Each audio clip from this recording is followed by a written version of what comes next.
Game of Life and How to Play It by Florence Scovel Shinn, Chapter 2, The Law of Prosperity. Yea, the Almighty shall be thy defense, and thou shalt have plenty of silver. One of the greatest messages given to the race through the Scriptures is that God is man's supply, and that man can release through his spoken word all that belongs to him by divine right. He must, however, have perfect faith in his spoken word.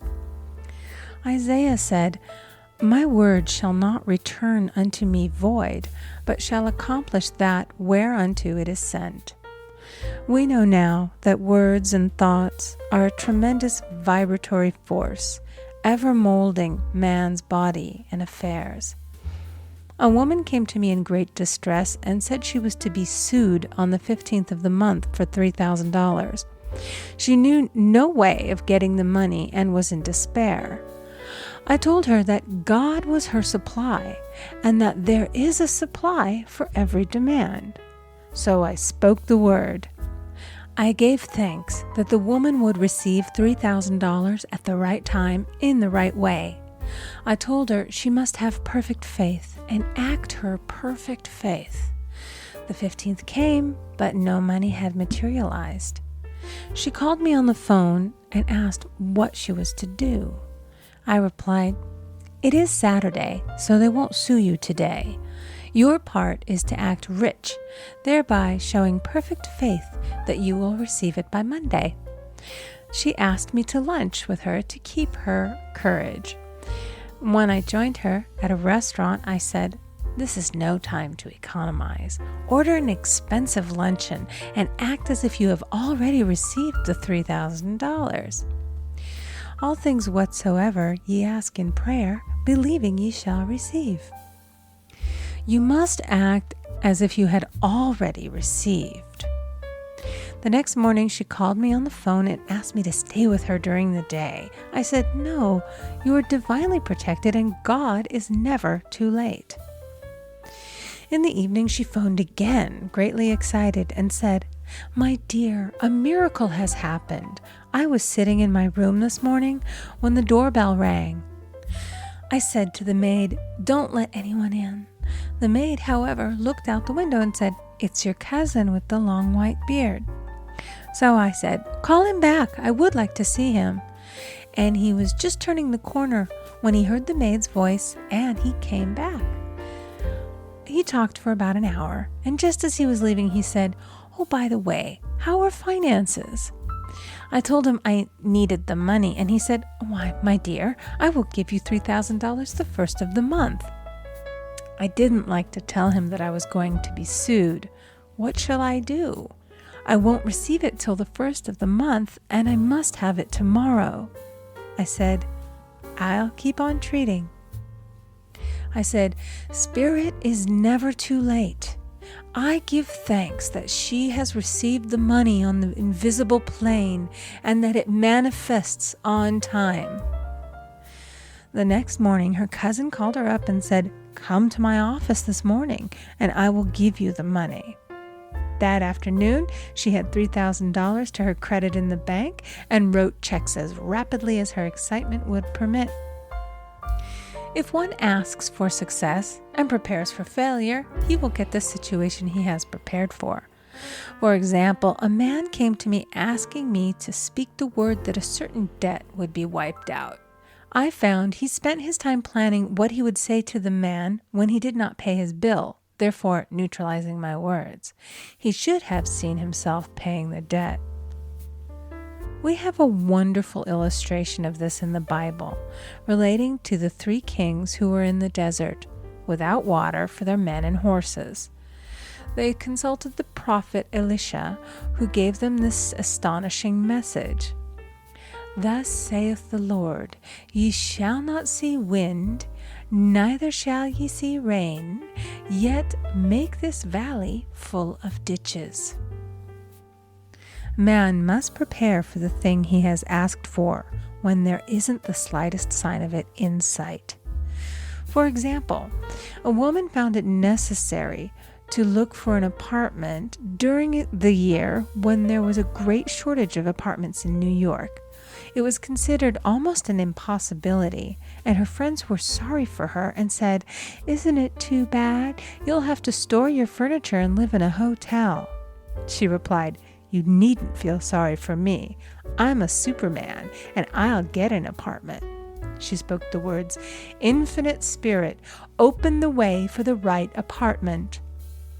She knew there was a supply for every demand, and that she was unconditioned, working on the spiritual plane, and that one with God is a majority. She had contemplated buying new blankets when the tempter, the adverse thought or reasoning mind, suggested, "Don't buy the blankets. Perhaps after all, you won't get an apartment and you will have no use for them." Promptly she replied to herself, "I'll dig my ditches by buying the blankets." So she prepared for the apartment, acted as though she already had it. She found one in a miraculous way, and it was given to her although there were over 200 other applicants. The blankets showed active faith. It is needless to say that the ditches dug by the 3 kings in the desert were filled to overflowing. Read 2 Kings. Getting into the spiritual swing of things is no easy matter for the average person. The adverse thoughts of doubt and fear surge from the subconscious. They are the army of the aliens, which must be put to flight. This explains why it is so often darkest before the dawn. A big demonstration is usually preceded by tormenting thoughts. Having made a statement of high spiritual truth, one challenges the old beliefs in the subconscious, and error is exposed to be put out. This is the time when one must make his affirmations of truth repeatedly and rejoice and give thanks that he has already received. "Before ye call, I shall answer." This means that every good and perfect gift is already man's, awaiting his recognition. Man can only receive what he sees himself receiving. The children of Israel were told that they could have all the land they could see. This is true of every man. He has only the land within his own mental vision. Every great work, every big accomplishment has been brought into manifestation through holding to the vision, and often just before the big achievement comes apparent failure and discouragement.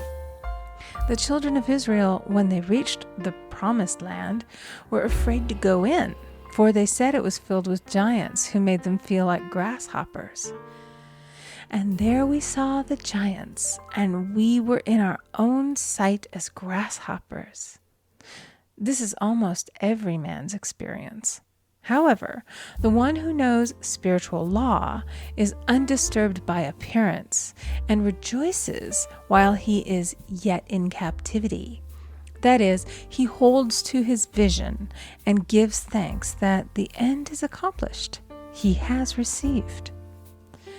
Jesus Christ gave a wonderful example of this. He said to his disciples, "Say not ye, there are yet 4 months, and then cometh the harvest? Behold, I say unto you, lift up your eyes, and look on the fields, for they are ripe already to harvest." His clear vision pierced the world of matter, and he saw clearly the 4th-dimensional world, things as they really are, perfect and complete in divine mind.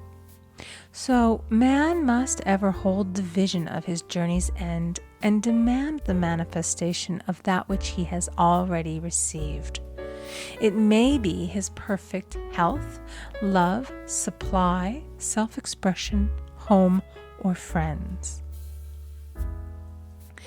They are all finished and perfect ideas registered in divine mind, man's own superconscious mind, and must come through him, not to him. For example, A man came to me asking for treatments for success. It was his imperative that he raise, within a certain time, $50,000 for his business.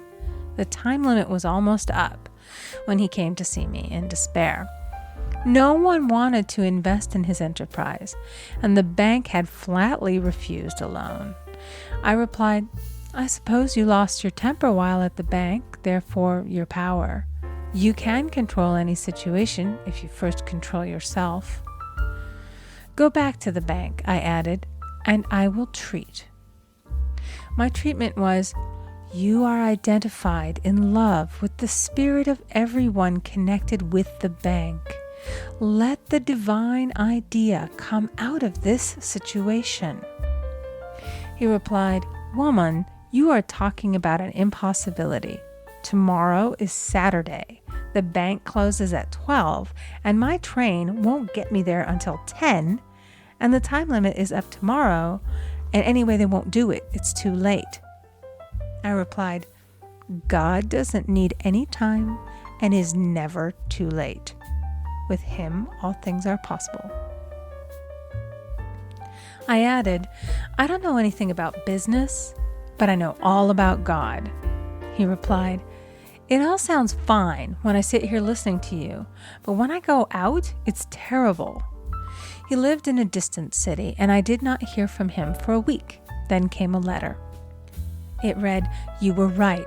I raised the money, and I will never again doubt the truth of all that you have told me." I saw him a few weeks later, and I said, "What happened? You evidently had plenty of time after all." He replied, "My train was late, and I got there just 15 minutes to 12. I walked into the bank quietly, and I said, 'I have come for the loan,' and they gave it to me without a question." It was the last 15 minutes of the time allotted to him, and Infinite Spirit was not too late. In this instance, the man could never have demonstrated alone. He needed someone to help him hold the vision. This is what one man can do for another. Jesus Christ knew the truth of this when he said, "If two of you shall agree on earth as touching anything that they shall ask, it shall be done for them of my Father which is in heaven." One gets too close to his own affairs and becomes doubtful and fearful. The friend or healer sees clearly the success, health, or prosperity and never wavers because he is not close to the situation. It is much easier to demonstrate for someone else than for oneself, so a person should not hesitate to ask for help if he feels himself wavering. A keen observer of life once said, "No man can fail if some one person sees him successful." Such is the power of the vision, and many a great man has owed his success to a wife or a sister or a friend who believed in him and held without wavering to the perfect pattern. End of chapter 2. Recording by Amy Conger.